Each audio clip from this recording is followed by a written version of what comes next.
Hello guys, so for today's video, so magkano nga ba yung 50k sa Leve Points kung paano natin yan may sa swap. So panoorin nyo lang tong video na to hanggang sa matapos para maituro ko sa inyo yung step by step. So ito guys, kung mapapansin nyo, dito sa points ko, so meron na akong 52k points. Ayan, yung nasa taas. So inipon ko yan ng 1 month and 1 week din. 2,406 sa Leve Points. So paano natin yun sa swap? So first is punta muna tayo dun sa may ating fancy wallet. So wait lang. And so guys, so kung mapapansin natin dito sa may ating fancy wallet, so may bago na naman sila. So skip lang natin yan or close natin. Ayan, so dito sa import, yan, so makikita natin dito yung sa Leve Points natin na 52,406 P. So click lang natin yan. Ayan. So kung makikita natin dito yung swap points. So kung i-all ko yan, yan, click ko lang yung all. Ayan, makikita natin yung pinaka-points ko. At isa-swap na natin yan dito sa Fancy P.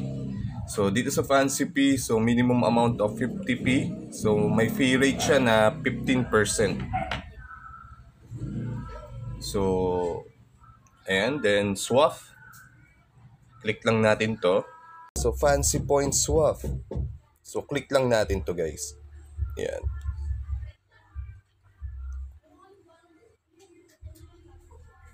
So free 4,861 P. Ayun yung conversion. So continue natin. Ayan, click lang natin yung confirm. Ayan, so information, so confirm. Ayan, so may code. Ayan, may verification code na mag-i-email sa atin. So punta lang tayo dun sa ating Gmail account. Ayan. So may nag-email dito sa ating email account. So ito yung verification code. So in-email sa atin 7188. So ayan yung enter natin dito.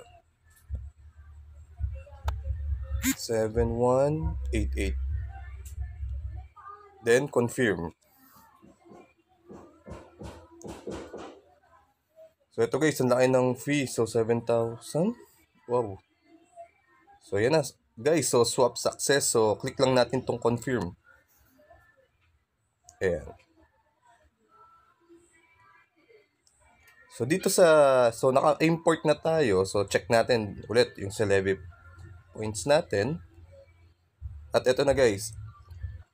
So nailipat na natin siya ng Fancy P. So next step na gagawin natin guys is export. Ayan, so click lang na. So kung paano natin siya isa-swap dito sa Fancy. So click lang natin to.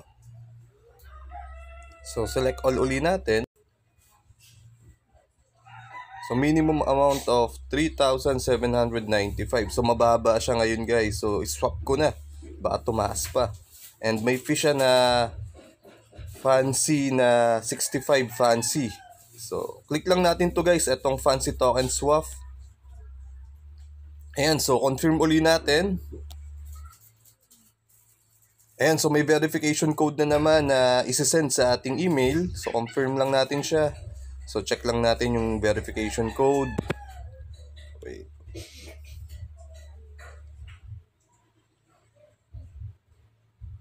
Ayan, so wait lang natin. Ayan, so may dalawa ng verification code.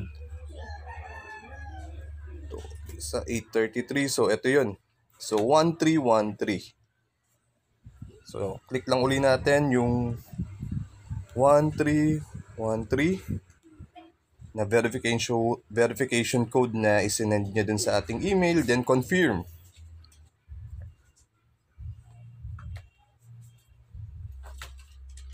So ito na guys. Ayan, so ito yung ating saswap sa fancy token. So 44,545p. So ito yung magiging presyo niya sa fancy token natin, 2136. Ayan, so may fee siya na 91 fancy. So confirm lang natin. At eto na guys. So check natin kung nalipat na siya sa fancy natin. Sa fancy token. Ayan, so guys, hintayin lang natin yan. So medyo matagal lang talaga. At eto na guys, so 24 hours bago pumasok yung fancy token ko dito sa ating fancy wallet. So eto na siya. Click natin to. So nasa export siya. So check natin. Ayan na siya. So dun sa fancy at 50,000 ko na points, sa fancy ay nasa 2,136 fancy points po siya. So paano natin yan isa-swap sa, at paano natin siya maililipat sa coin.ph? So guys, kailangan yung mag-download ng application na coin.ph para ma-transfer natin siya doon. Kung wala pa kayong coin.ph, so click nyo lang yung link dito sa baba sa ating description para ma-download nyo po yung application na coin.ph. And next video ko, so try kong i-transfer yung fancy token ko papunta sa coin.ph at coin.ph papunta naman sa GCash. At kung nagustuhan nyo tong video na to, click nyo po yung subscribe button and click nyo na rin yung notification bell para updated po kayo sa mga video pa po natin. So hanggang dito na lang muna guys. So happy earnings and see you in my next vlog.